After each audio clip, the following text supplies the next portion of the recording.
हरे कृष्णा। वैशंपायन जी कहते हैं कि हे राजन, उन एक और द्वैत दोनों पापियों ने एक दूसरे से सलाह करके परस्पर जो कुछ कहा, मैं वह भी तुम्हें बताता हूँ, उसे ध्यान से सुनो। त्रित यज्ञ कराने में कुशल है। त्रित वेदों के परिनिष्ठित विद्वान हैं, अतः वे और बहुत सी गायें प्राप्त कर लेंगे। इस समय हम दोनों भाई एक साथ होकर इन गौवों को हाँक ले चले और त्रित हमसे अलग होकर जहाँ इच्छा हो वहाँ चले जाएं। रात्रि का समय था। वे तीनों भाई रास्ता पकड़े चले आ रहे थे। उनके मार्ग में एक भेड़िया खड़ा था। वहाँ पास ही सरस्वती के तट पर एक बहुत बड़ा कुआं था। त्रित अपने आगे रास्ते में खड़े हुए भेड़िए को देखकर उसके भय से भागने लगे। भागते भागते वे समस्त प्राणियों के लिए भयंकर उस महाघोर अगाध कूप में जा गिरे। महाराज, कुएं में पहुंचने पर श्रेष्ठ मुनि त्रित ने बड़े जोर जोर से आर्तनाद किया, जिसे उन दोनों मुनियों ने सुना। अपने भाई को कुएं में गिरा जानकर दोनों भाई एक और द्वैत भेड़िए के भय और लोभ से उन्हें वहीं छोड़कर वहां से भाग गए।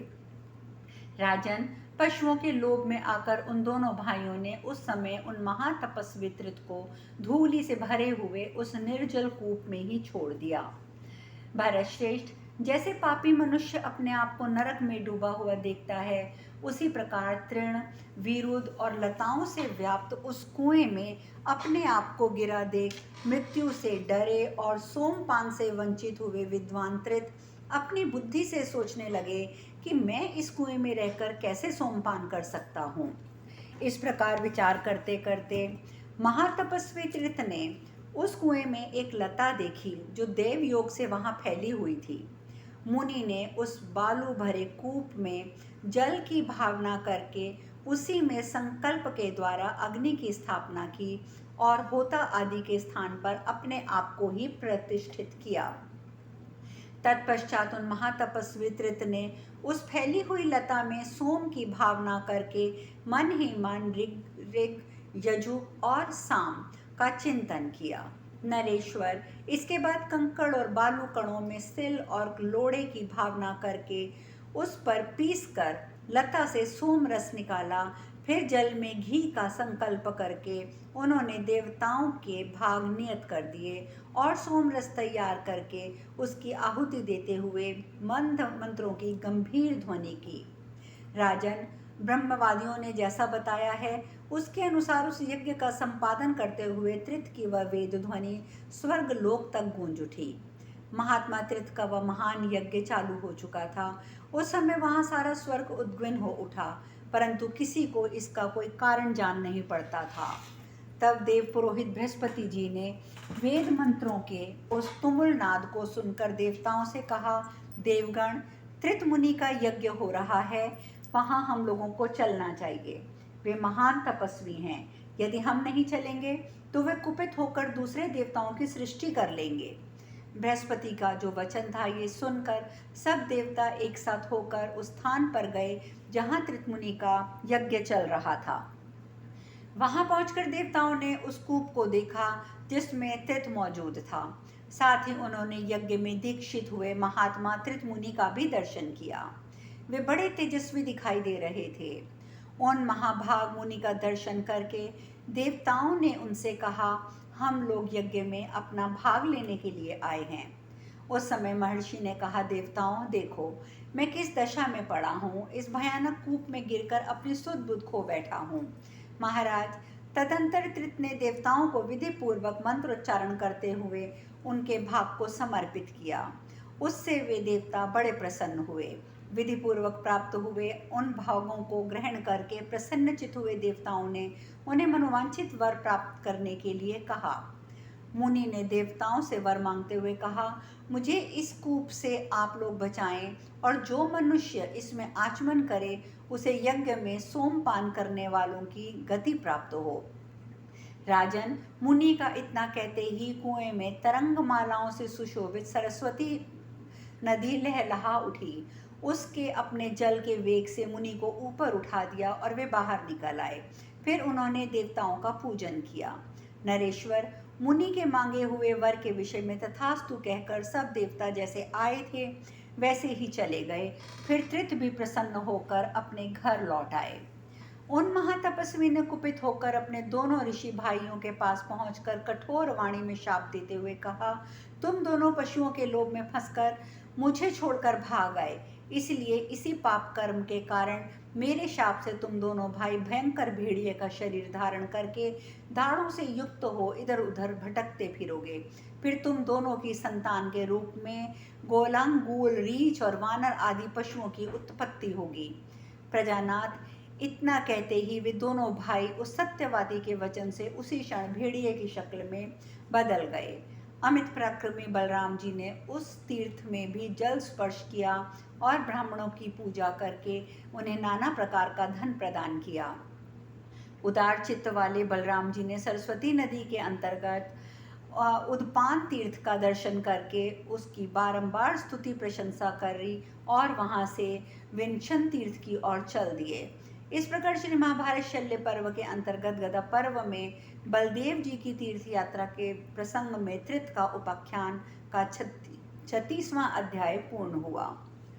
वैशंपायन जी आगे कहते हैं, राजन, उद्पान तीर्थ से चलकर हलधर बलराम जी विंशन तीर्थ में गए, जहाँ दुष्कर्म परायण शूद्रों और अभीरों के प्रति द्वेष होने से सरस्वती नदी अदृश्य हो गई है, इसलिए ऋषिगण उसे सदा विनशन तीर्थ कहते हैं। महाबली बलराम जी वहाँ भी सरस्वती में आचमन और स्नान करके उससे सुंदर तटभूमि पर गए, जिसका नाम था सुभूमिक। सुभूमिक नामक तीर्थ में गौर वर्ण और निर्मल मुख वाली सुंदर अप्सराएं आलस्य त्याग कर सदा नाना प्रकार की विमल क्रीड़ाओं द्वारा मनोरंजन करती हैं।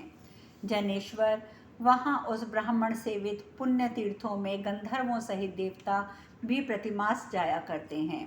राजन, गंधर्व गण और अप्सराएं एक साथ मिलकर वहाँ आती हैं और सुखपूर्वक विचरण करती दिखाई देती हैं। वहाँ देवता और पितर लता वेलों के साथ अमोदित होते हैं। उनके ऊपर सदा पवित्र और दिव्य पुष्पों की बारंबार वर्षा होती है। राजन, सरस्वती के तट पर वह उन अप्सराओं की मंगलमयी क्रीड़ा भूमि जो है, इसीलिए उस स्थान का नाम सुभूमिक विख्यात हुआ। बलराम जी ने वहाँ स्नान करके वहाँ पर भी ब्राह्मणों को दान दिया और दिव्य गीत और दिव्य वाद्यों की ध्वनि सुनकर देवताओं, गंधर्वों, राक्षसों की बहुत सी मूर्तियों का वहाँ दर्शन किया। तत्पश्चात रोहिणी नंदन बलराम गंधर्व तीर्थ में गए। वहाँ तपस्या में लगे हुए विश्वासु आदि गंधर्व अत्यंत मनोरम नृत्य, वाद्य और गीत का आयोजन करते रहते हैं। हलधर ने वहाँ भी ब्राह्मणों को भेड़, बकरी, गाय, गधा, ऊंट, सोना, चांदी आदि नाना प्रकार का धन देकर उन्हें इच्छा अनुसार भोजन कराया और प्रचुर धन से संतुष्ट करके ब्राह्मणों के साथ ही वहाँ से प्रस्थान किया। उस समय ब्राह्मण लोग बलराम जी की बड़ी स्तुति करते थे। उस गंधर्व से चलकर एक कान में कुंडल धारण करने वाले शत्रुदमन महाबाहु बलराम गर्ग स्त्रोत नामक तीर्थ में आए। जन्मेजय, वहाँ तपस्या से पवित्र अंतःकरण से लेकर महात्मा वृद्ध गर्ग ने सरस्वती के उन शुभ तीर्थों में काल का ज्ञान, काल की गति, ग्रहों और नक्षत्रों के उलट फेर, दारुण उत्पाद और शुभ लक्षण, इन सब बातों की जानकारी प्राप्त कर ली। उन्हीं के नाम से वह तीर्थ गर्ग स्त्रोत कहलाया। सामर्थ्यशाली नरेश, वहाँ उत्तम व्रत का पालन करने वाले ऋषियों ने काल ज्ञान के लिए सदा महाभाग गर्ग मुनि की उपासना की है। महाराज, वहाँ जाकर श्वेत चंदन चर्चित नीलांबरधारी महायशस्वी बलराम जी विशुद्ध अंतःकरण में महर्षियों को विधि पूर्वक धन देकर ब्राह्मणों को नाना प्रकार के भक्ष्य भोज्य आदि समर्पित करके वहाँ से शंख तीर्थ की ओर चल दिए।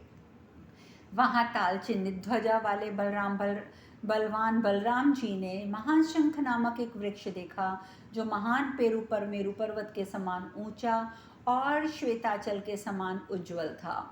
उसके नीचे ऋषियों के समूह निवास करते थे। वह वृक्ष सरस्वती के तट पर ही उत्पन्न हुआ था। उस वृक्ष के आसपास यक्ष, विद्याधर, अमित तेजस्वी राक्षस, अनंत बलशाली पिशाच और सिद्धगण सहस्त्रों की संख्या में निवास करते थे। वे सब के सब अन्न छोड़कर व्रत और नियमों का पालन करते हुए समय समय पर उस वृक्ष के फल को खाते थे। पुरुष श्रेष्ठ, वे उन स्वीकृत नियमों के अनुसार पृथक पृथक विचरते हुए मनुष्यों से अदृश्य रहकर घूमते थे। नरव्याघ्र इस प्रकार वह वनस्पति इस विश्व में विख्यात हुई। वह वृक्ष सरस्वती का लोक विख्यात पावन तीर्थ है। यदुश्रेष्ठ, बलराम उस तीर्थ में दूध देने वाली गौओं का दान करके तांबे और लोहे के बर्तन और नाना प्रकार के वस्त्रों का भी उन्होंने ब्राह्मणों को दान किया। ब्राह्मण का पूजन करके वे स्वयं भी तपस्वी मुनियों द्वारा पूजित हुए। राजन, वहाँ से हलधर बलराम जी पवित्र द्वैतवन में आए। वहाँ के नाना वेशधारी मुनियों का दर्शन करके जल में गोता लगाकर उन्होंने ब्राह्मणों का पूजन किया। राजन, उसी प्रकार विप्र वृंद को प्रचुर भोग सामग्री अर्पित करके बलराम जी सरस्वती के दक्षिण तट पर होकर यात्रा करने लगे। महाराज, इस प्रकार थोड़ी ही दूर जाकर महाबाहो भगवान बलराम नाग धनवा नामक तीर्थ में पहुंच गए। वहां महातेजस्वी नागराज वासुकी का बहुसंख्यक सर्पों से घिरा हुआ निवास स्थान है। वहां सदा 14,000 ऋषि निवास करते हैं।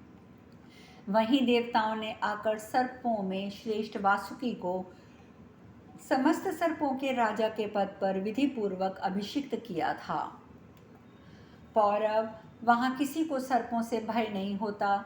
उस तीर्थ में भी बलराम जी ब्राह्मणों को विधि पूर्वक ढेर के ढेर रत्न देकर पूर्व दिशा की ओर चल दिए। वहाँ पग पग पर अनेक प्रकार के प्रसिद्ध तीर्थ प्रकट हुए थे। उनकी संख्या लगभग 1 लाख थी। उन तीर्थों के स्थान में स्नान करके उन्होंने ऋषियों के द्वारा बताए हुए व्रत, उपवास आदि नियमों का पालन किया। फिर सब प्रकार के दान करके तीर्थ निवासी मुनियों को मस्तक नवाकर उनके द्वारा बताए हुए मार्ग से पुनः उस स्थान की ओर वे चल दिए जहाँ सरस्वती हवा की मारी हुई वर्षा के समान पुनः पूर्व दिशा की ओर जो लौट रही थी।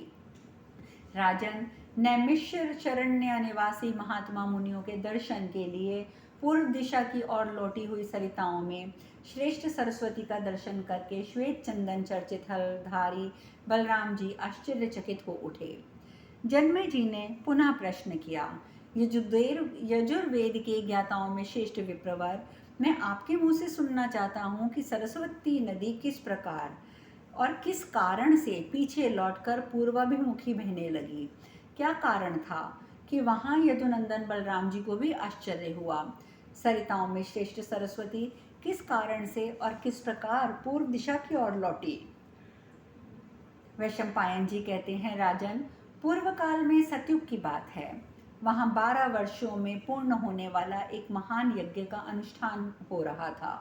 उस सत्र में नैमिषारण्य निवासी तपस्वी मुनि और अन्य बहुत से ऋषि पधारे थे। नैमिषारण्य निवासियों ने उस 12 वर्षीय यज्ञ में वे महाभाग ऋषि दीर्घ काल तक रहते रहे। जब वह यज्ञ समाप्त हो गया तो बहुत से ऋषि तीर्थ स्थान सेवन के लिए वहां से चले आए। प्रजानाथ, ऋषियों की संख्या अधिक होने के कारण सरस्वती के दक्षिण तट पर जितने तीर्थ थे वे सभी नगरों के समान प्रतीत होने लगे। पुरुष सिंह, तीर्थ सेवन के लोभ से ब्रह्म ऋषिगण सम्मत पंचक तीर्थ तक सरस्वती नदी के तट पर ठहर गए। वहाँ होम करते हुए पवित्रात्मा मुनियों ने अत्यंत गंभीर स्वर से किए जाने वाले स्वाध्याय के शब्द से संपूर्ण दिशाएं गूंज उठी थी। चारों ओर प्रकाशित हुए उन महात्माओं के द्वारा किए जाने वाले यज्ञ से सरिताओं में श्रेष्ठ सरस्वती की बड़ी शोभा हो रही थी। महाराज, सरस्वती के उस निकटवर्ती तट पर सुप्रसिद्ध तपस्वी वालखिल्य, अश्म मुक्कुड, दंतोलुखूली, प्रसंख्यान, हवा पीकर रहने वाले, जलपान पर निर्वाह करने वाले, पत्तों का आहार करने वाले, भांति भांति के नियमों में संलग्न और वेदी पर शयन करने वाले तपस्वी मुनि विराजमान थे। वे सरिताओं में श्रेष्ठ सरस्वती की उसी प्रकार शोभा बढ़ा रहे थे जैसे देवता लोग गंगा जी की। सत्र याग में सम्मिलित हुए सैकड़ों महान व्रतधारी ऋषि वहां आए थे, परंतु उन्होंने सरस्वती के तट पर अपने रहने के लिए कोई स्थान नहीं देखे। तब उन्होंने यज्ञोपवीत से उस तीर्थ का निर्माण करके वहां अग्निहोत्र संबंधी आहुतियां दी और नाना प्रकार के कर्मों का अनुष्ठान किया। राजेंद्र, उस समय उस ऋषि समूह को निराश और चिंतित जान सरस्वती ने उनकी अभीष्ट सिद्धि के लिए उन्हें प्रत्यक्ष दर्शन दिए। जन्मेजय, तत्पश्चात बहुत से कुंजों का निर्माण करती हुई सरस्वती पीछे लौट पड़ी, क्योंकि उन पुण्य तपस्वी ऋषियों पर उनके हृदय में करुणा का संचार हो आया था। राजेंद्र, उनके लिए लौटकर सरिताओं में श्रेष्ठ सरस्वती पुनः पश्चिम की ओर मुड़कर बहने लगी। राजेंद्र, उस महानदी ने ये सोच लिया था कि मैं इन ऋषियों के आगमन को सफल बनाकर पुनः पश्चिम मार्ग से ही लौट जाऊंगी, और ये सोचकर ही ये महान और अद्भुत कर्म उन्होंने किया। नरेश्वर, इस प्रकार वह कुंज नैमिष्य के नाम से प्रसिद्ध हुआ। कुरुश्रेष्ठ, तुम भी कुरुक्षेत्र में महान कर्म करो। वहाँ बहुत से कुंजों और लौटी हुई सरस्वती का दर्शन करके महात्मा बलराम जी को बड़ा विस्मय हुआ। यदुनंदन बलराम जी ने वहाँ विधि पूर्वक स्नान और आचमन करके ब्राह्मणों को धन और भांति भांति के बर्तन दान दिए। राजन, फिर उन्होंने नाना प्रकार के भक्ष्य भोज्य पदार्थ देकर द्विजातियों को द्वारा पूजित होते हुए बलराम जी वहाँ से भी चल दिए। तदंतर बलदेव जी ने सप्त सारस्वत नामक तीर्थ में, जो सरस्वती के तीर्थों में सबसे श्रेष्ठ है, वहाँ पहुँचे। वहाँ अनेक ब्राह्मणों के समुदाय निवास करते थे। वेग, इंदु, कामर्ष, पाक, पीपल, बहेड़े, कंकोल, पलाश, करील, पीलू, करुष, बिल्व, अमड़ा, अतिमुक्त, पारिजात तथा सरस्वती के तट पर उगे हुए अन्य नाना प्रकार के वृक्षों से सुशोभित वह तीर्थ देखने में कमनीय और मन मोह लेने वाला था। उस तीर्थ में वायु, जल, फल, पत्ते चबाकर रहने वाले, दांतों से ओखली का काम करने वाले और पत्थर के फोड़े से फोड़े हुए फल खाने वाले बहुतेरे वानप्रस्थ मुनि भरे हुए थे। वहाँ वेदों के स्वाध्याय की गंभीर ध्वनि गूंज रही थी। मृगों ने सैकड़ों यूथ सब और फैले हुए थे। हिंसा रहित धर्म नारायण मनुष्य उस तीर्थ का सेवन करते थे। वहीं सिद्ध महामुनि मंकणकन ने भारी तपस्या की थी। इस प्रकार श्री महाभारत शल्य पर्व के अंतर्गत गदा पर्व में बलराम जी के तीर्थ यात्रा के प्रसंग में सरस्वती उपाख्यान विषयक 37वां अध्याय पूर्ण हुआ। अब शेष कथा कल। हरे कृष्णा।